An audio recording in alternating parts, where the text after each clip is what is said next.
ನನಗೆ ತುಂಬ ಹೊಟ್ಟೆ ನೋವಿತ್ತು. ಡಾಕ್ಟರ್ ಬಳಿ ಹೋಗಿದ್ದಾಗ ಎಲ್ಲ ಚೆಕಪ್ ಮಾಡಿಸಿದರು. ಆಗ ಡಾಕ್ಟರ್ ಕೇಳುತ್ತಾರೆ, ರಿಪೋರ್ಟ್ ನೋಡುತ್ತಾ, ಮದುವೆ ಆಗಿ ಎಷ್ಟು ತಿಂಗಳಾಗಿದೆ ಅಂತ. ಮುಂದಿನ ತಿಂಗಳು ಮದುವೆ ಅಂತ ಹೇಳಿದೆ. ಸ್ವಲ್ಪ ತಡೆದುಕೊಳ್ಳಬೇಕು ತಾನೆ? ಯಾಕೆ ಡಾಕ್ಟರ್ ಈ ರೀತಿ ಮಾತನಾಡುತ್ತಿದ್ದೀರಾ ಅಂತ ನನ್ನ ಅಮ್ಮ ಕೇಳಿದಾಗ, ಅದು ನಿಮ್ಮ ಮಗಳು ಪ್ರೆಗ್ನೆಂಟ್ ಆಗಿದ್ದಾಳೆ, ಅವಳಿಗೆ 3 ತಿಂಗಳು, ಮದುವೆ ಮುಂದಿನ ತಿಂಗಳು ಅಂತ ಹೇಳುತ್ತಿದ್ದೀರಾ ಅಂತ ಹೇಳಿದಾಗ ನಾನು ತಲೆ ಸುತ್ತು ಬಂದು ಬಿದ್ದೆ. ಎಚ್ಚರವಾದಾಗ ಅಮ್ಮ ಹೇಳಿದ ಮಾತನ್ನು ಕೇಳಿ ಭಯವಾಯಿತು. ಇನ್ನು ಯಾರಿಗೂ ಕೂಡ ನನ್ನ ಮುಖ ತೋರಿಸಲು ಸಾಧ್ಯವಿಲ್ಲ. ಮುಂದೆ ನನ್ನ ಬದುಕು? ಅಯ್ಯೋ, ರಾಕೇಶ್ಗೆ ಹೇಗೆ ಹೇಳಲಿ ಈ ವಿಷಯವನ್ನು? ಅವನು ನನ್ನನ್ನು ಹೇಗೆ ಮದುವೆ ಆಗುತ್ತಾನೆ? ಅವನು ನನ್ನನ್ನು ಒಂದೇ ಒಂದು ಬಾರಿ ಕೂಡ ಮುಟ್ಟಿಲ್ಲ. ಮತ್ತೆ ಇದೆಲ್ಲ ಹೇಗಾಯಿತು?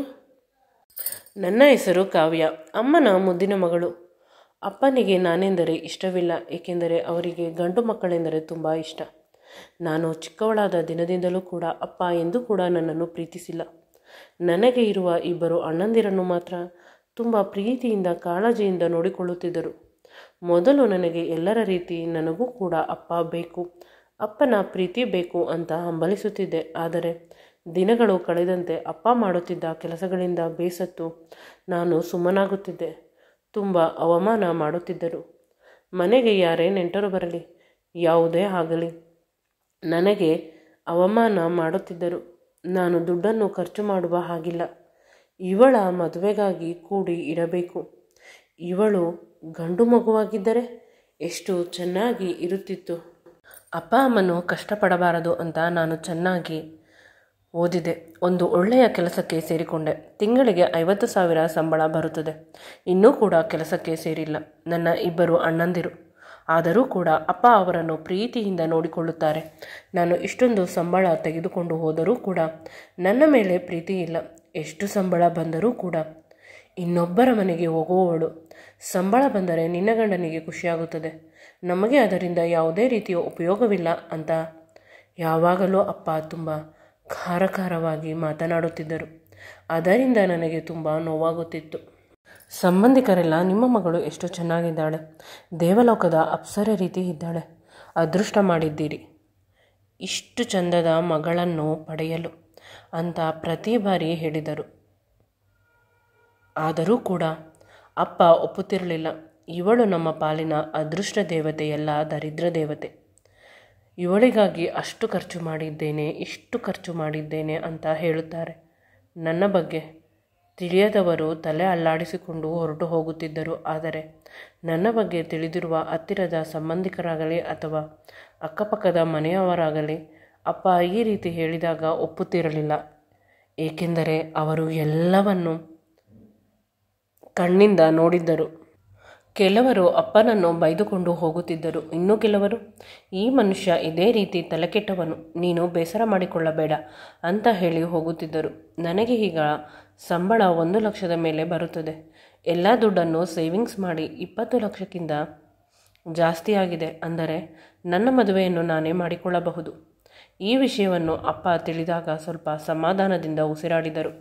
ನಂತರ ಹೇಳುತ್ತಾರೆ, ಗಂಡು ಮಗುವಾಗಿದ್ದರೆ ಅಷ್ಟು ದುಡ್ಡನ್ನು ಇಟ್ಟುಕೊಳ್ಳುತ್ತಿದ್ದೆ, ಇವಳ ಮದುವೆ ಮಾಡಬೇಕಲ್ಲ ಅಂತ ಪುನಃ ಬೇಸರ ಮಾಡಿಕೊಂಡರು.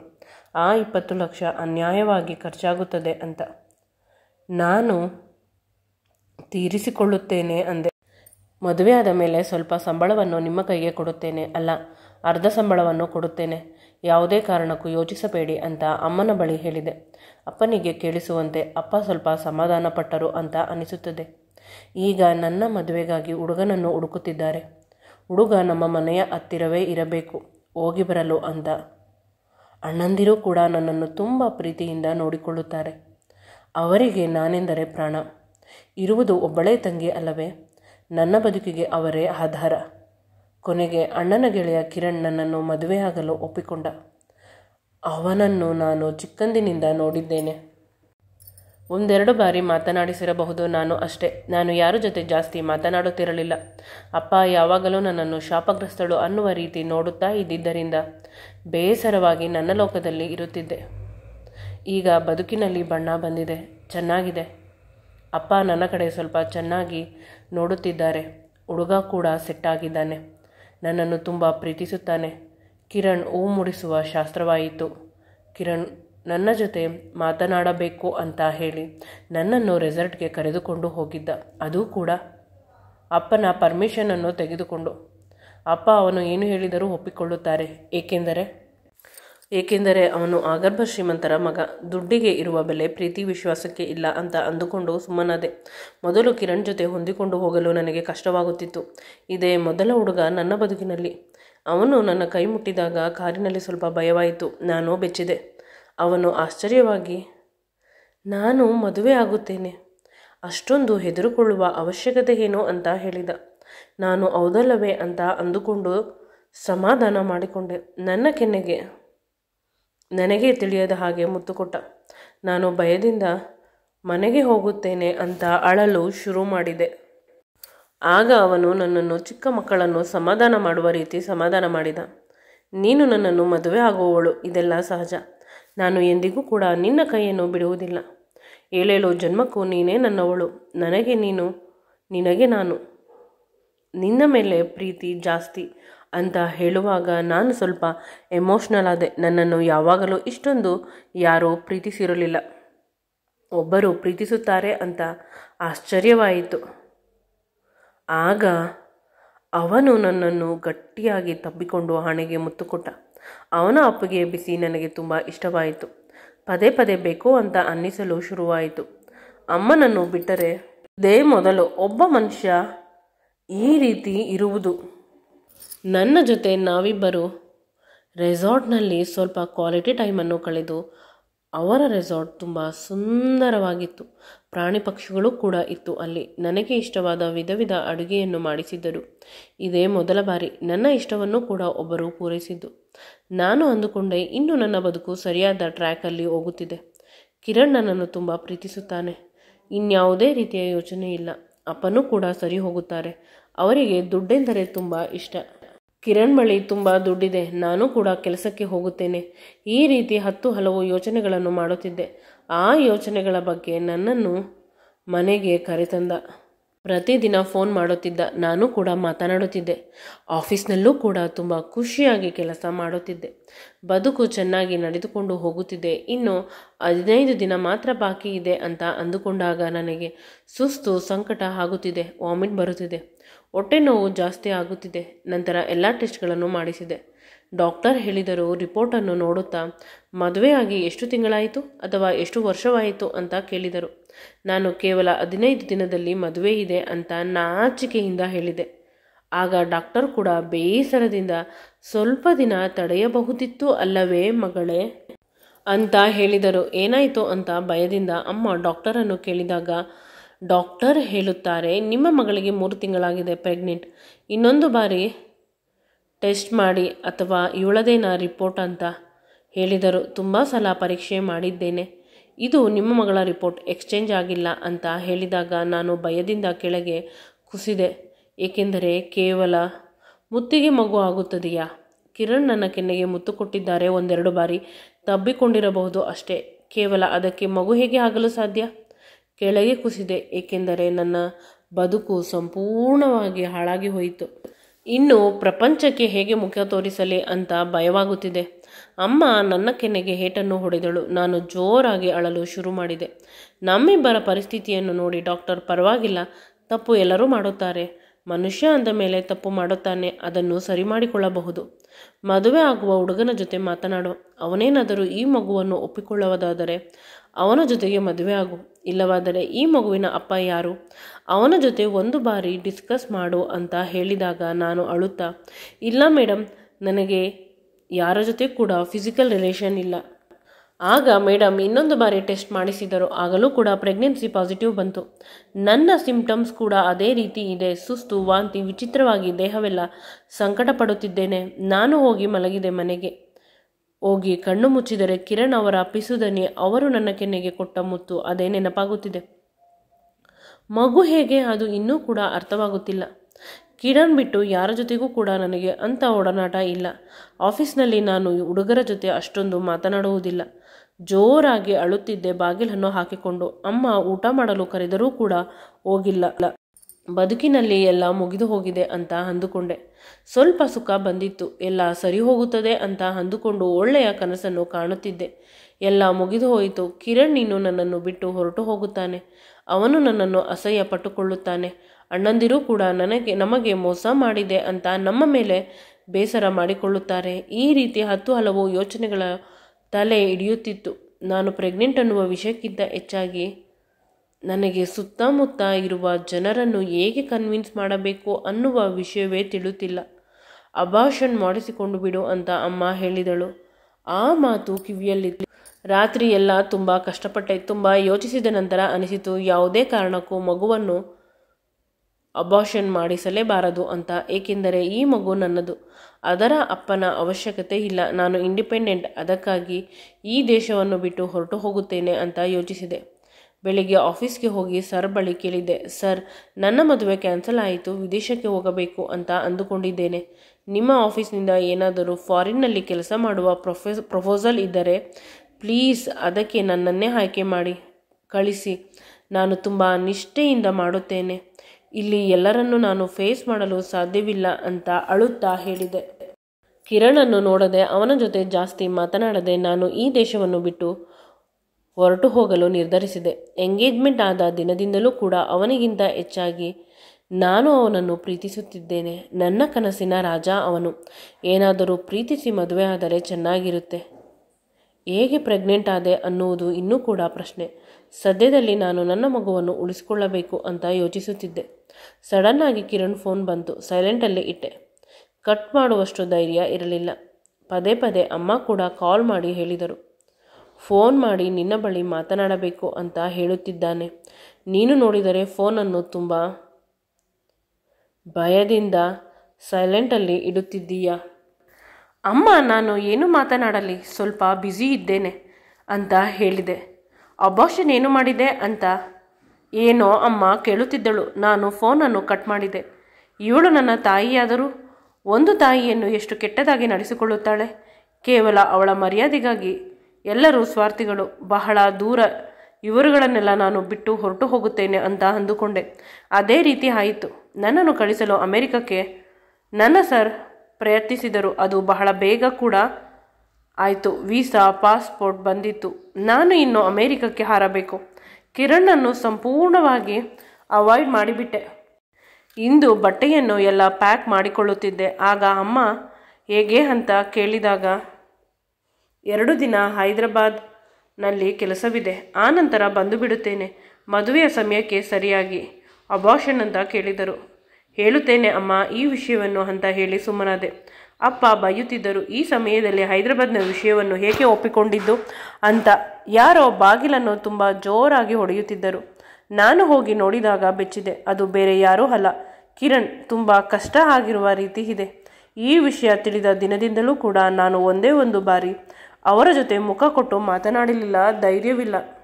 ಅಯ್ಯೋ ಭಗವಂತ, ಮತ್ತೆ ಈ ಮನುಷ್ಯನನ್ನು ಹೇಗೆ ಫೇಸ್ ಮಾಡಲಿ?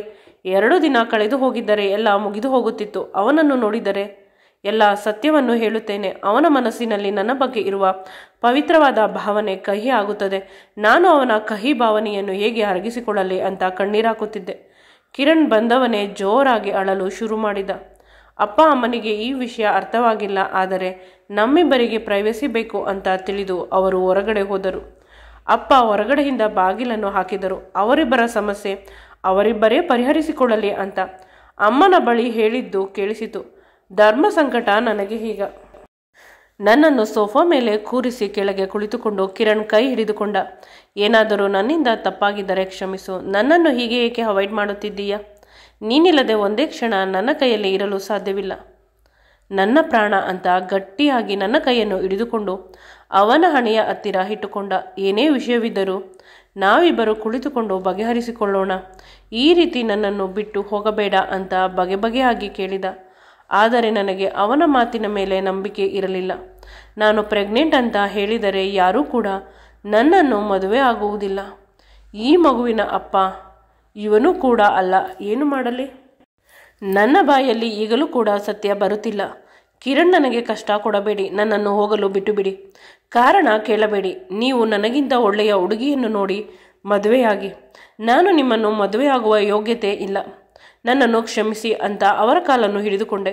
ಅವರು ವಿಷಯ ಏನೇ ಇದ್ದರೂ ಪರವಾಗಿಲ್ಲ ಹೇಳು. ಯಾವುದೇ ಸಮಸ್ಯೆ ಇದ್ದರೂ ನಾನು ನಿನ್ನ ಪರ ನಿಲ್ಲುತ್ತೇನೆ. ಆ ದೇವರು ಬಂದು ನಿನ್ನ ಮೇಲೆ ಚಾಡಿ ಹೇಳಿದರೂ ಕೂಡ ನಂಬುವುದಿಲ್ಲ. ಪ್ಲೀಸ್ ನನ್ನನ್ನು ಬಿಟ್ಟು ಹೋಗಬೇಡ. ನೀನು ನನ್ನ ಪ್ರಾಣ. ನನ್ನ ಪ್ರಾಣ ಇಲ್ಲದೆ ಹೋದರೆ ನಾನು ಹೇಗೆ ಬದುಕಲಿ? ಮನಸ್ಸು ಪದೇ ಪದೇ ಹೇಳುತ್ತಿದೆ, ಒಮ್ಮೆ ಸತ್ಯ ಹೇಳಿ ನೋಡು ಅಂತ. ವಿಧಿಯಿಲ್ಲದೆ ಅದನ್ನು ಹೇಳಿದೆ. ರೂಮಿಗೆ ಹೋಗಿ ನನ್ನ ಪ್ರೆಗ್ನೆನ್ಸಿ ರಿಪೋರ್ಟ್ ತಂದು ತೋರಿಸಿದೆ. ಅದನ್ನು ನೋಡಿ ಅವನ ಮುಖದಲ್ಲಿ ಏನೋ ಅಷ್ಟೊಂದು ಆಶ್ಚರ್ಯವಿರಲಿಲ್ಲ, ಬದಲಿಗೆ ಖುಷಿಯಿತ್ತು.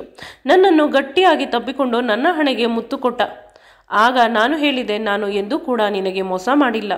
ನೀವು ನನ್ನನ್ನು ಒಂದೆರಡು ಬಾರಿ ಮುಟ್ಟಿದ್ದೀರಾ, ಮುತ್ತು ಕೊಟ್ಟಿದ್ದೀರಾ ಅಷ್ಟೇ. ಅಷ್ಟಕ್ಕೆ ಹೇಗೆ ಪ್ರೆಗ್ನೆಂಟ್ ಆಗಲು ಸಾಧ್ಯ? ನಿಮ್ಮನ್ನು ಬಿಟ್ಟು ಯಾರನ್ನೂ ನಾನು ಮುಟ್ಟಿಲ್ಲ ಅಂತ ಜೋರಾಗಿ ಅಳಲು ಶುರು ಮಾಡಿದೆ. ಅಯ್ಯೋ ದಡ್ಡಿ, ಅದು ನಮ್ಮಿಬ್ಬರ ಮಗು. ಈ ವಿಷಯಕ್ಕಾಗಿ ನೀನು ವಿದೇಶಕ್ಕೆ ಹೋಗುತ್ತಿದ್ದೀಯಾ? ನೀನು ಒಂದು ರೆಸಾರ್ಟ್ಗೆ ಬಂದಿದ್ದೆ, ಆಗ ನಡೆದ ಕ್ರಿಯೆ ಇದೆಲ್ಲ. ನನ್ನ ಗೆಳೆಯರ ಕಿತಾಪತಿ. ರೆಸಾರ್ಟ್ನಲ್ಲಿ ನಾವು ಕುಡಿಯುವ ಜ್ಯೂಸ್ಗೆ ಮತ್ತು ಮಿಕ್ಸ್ ಮಾಡಿದ್ದರು. ಅದರಿಂದ ಅದು ಕೂಡ ಸ್ವಲ್ಪ ಹೊತ್ತಿಗೆ. ಇಬ್ಬರಿಗೂ ಏನೂ ನೆನಪಿರಲಿಲ್ಲ. ಆಗಲೇ ದೈಹಿಕ ಕ್ರಿಯೆ ನಡೆದು ನಾವಿಬ್ಬರು ಒಂದಾಗಿದ್ದೆವು. ನಮಗೆ ತಿಳಿಯದೆ, ನಿನಗಿಂತ ಮುಂಚೆ ನನಗೆ ಎಚ್ಚರವಾಗಿತ್ತು. ಇನ್ನು ನೀನು ನನ್ನನ್ನು ಬಿಟ್ಟು ಹೊರಟು ಹೋಗುತ್ತೀಯಾ? ನಿನ್ನನ್ನು ದೈಹಿಕವಾಗಿ ಬಳಸಿಕೊಂಡಿದ್ದೇನೆ ಅಂತ ತಿಳಿದರೆ ಅನ್ನುವ ಭಯದಿಂದ ನಿನಗೆ ಬಟ್ಟೆಯನ್ನು ಸರಿ ಮಾಡಿದೆ. ನಂತರ ನೀನು ಕೇಳಿದೆ ಅಲ್ಲವೇ, ಪ್ರಜ್ಞೆ ಮರೆತಿಲ್ಲ ಏನಾಗಿದೆ ಅಂತ ಅಂದು. ಆಗ ನಾನು ಮಾತನ್ನು ಬದಲಾಯಿಸಿ ನಿನಗೆ ಆ ವಿಷಯದ ಬಗ್ಗೆ ಅನುಮಾನ ಬರದೇ ಇರುವ ರೀತಿ ಮಾಡಿದೆ. ಹೇಗಿದ್ದರೂ ಬೇಗ ಮದುವೆ ಆಗುತ್ತೀಯಲ್ಲ, ಇದೆಲ್ಲ ಸಹಜ ಈಗಿನ ಕಾಲದಲ್ಲಿ ಅಂತ. ಆದರೆ ನಿನಗೆ ಇದು ದೊಡ್ಡ ವಿಷಯ, ಏಕೆಂದರೆ ನೀನು ಬೆಳೆದಿದ್ದು ಅದೇ ರೀತಿ. ಪ್ರಾಮಿಸ್ ಹೇಳುತ್ತೇನೆ, ಜೀವನದಲ್ಲಿ ನಾನು ನಿನ್ನನ್ನು ಮಾತ್ರ ಮುಟ್ಟಿರುವುದು. ನೀನು ನನ್ನ ಮೊದಲ ಮತ್ತು ಕೊನೆಯ ಹುಡುಗಿ ಅಂತ ನನ್ನನ್ನು ತಬ್ಬಿಕೊಂಡ.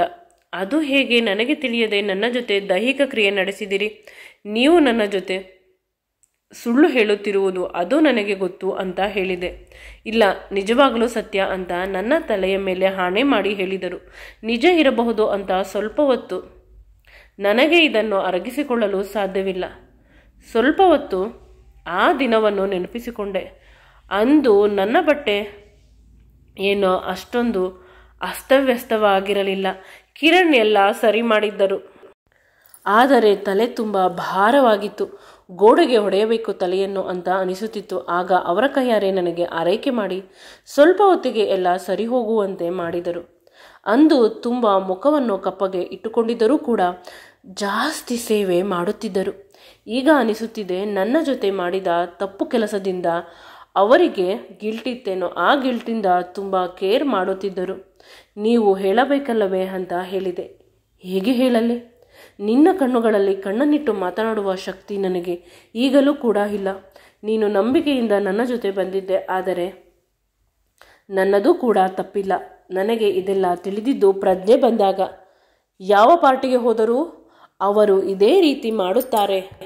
ನಾನು ಕುಡಿಯುವುದಿಲ್ಲ, ಅದಕ್ಕೆ ಅವರು ಈ ರೀತಿ ಮಾಡುವುದು. ಅಂದು ನಾನು ರೆಸಾರ್ಟ್ನ ಕಾರ್ನರ್ನಲ್ಲಿ ಪಾರ್ಟಿ ನಡೆಸುತ್ತಿದ್ದು. ನಾವಿಬ್ಬರು ಬಂದಾಗ ಎಲ್ಲರೂ ನೋಡಿದ್ದಾರೆ, ನೀನು ಅವರನ್ನು ನೋಡಿಲ್ಲ ಅಷ್ಟೆ. ಅದಕ್ಕೆ ಅವರೆಲ್ಲ ಈ ರೀತಿ ಮಾಡಿರುವುದು. ಸಾರಿ ಅಂತ ಹೇಳಿದರು. ನೀನು ನನಗೆ ಯಾವ ಶಿಕ್ಷೆ ಏನಾದರೂ ಕೊಟ್ಟರೂ ಪರವಾಗಿಲ್ಲ, ಆದರೆ ನನ್ನನ್ನು ಬಿಟ್ಟು ಮಾತ್ರ ಹೊರಟು ಹೋಗಬೇಡ. ನೀನು ಹೋದರೆ ನನ್ನ ಬದುಕು ಮುಗಿದು ಹೋಗುತ್ತದೆ ಅಂತ ಚಿಕ್ಕ ಮಗುವಿನಂತೆ ನನ್ನ ಕೈಯನ್ನು ಹಿಡಿದುಕೊಂಡು ಮಂಡಿ ಊರಿ ಕುಳಿತುಕೊಂಡು ಅಳಲು ಶುರು ಮಾಡಿದರು. ನಾನು ಕೂಡ ಕೆಳಗೆ ಕುಳಿತುಕೊಂಡು ಅವರ ಹಣೆಗೆ ಮುತ್ತು ಕೊಟ್ಟೆ. ಅವರ ಕಣ್ಣುಗಳಿಗೂ ಮುತ್ತು ಕೊಟ್ಟೆ. ಅವರ ಕಣ್ಣೀರನ್ನು ನನ್ನ ಕೈಯಿಂದ ಒರೆಸಿದೆ. ಕಿರಣ್, ನಮ್ಮಿಬ್ಬರ ಮಗು ಎಷ್ಟು ಖುಷಿಯಾಗುತ್ತದೆ ಅಲ್ಲವೇ?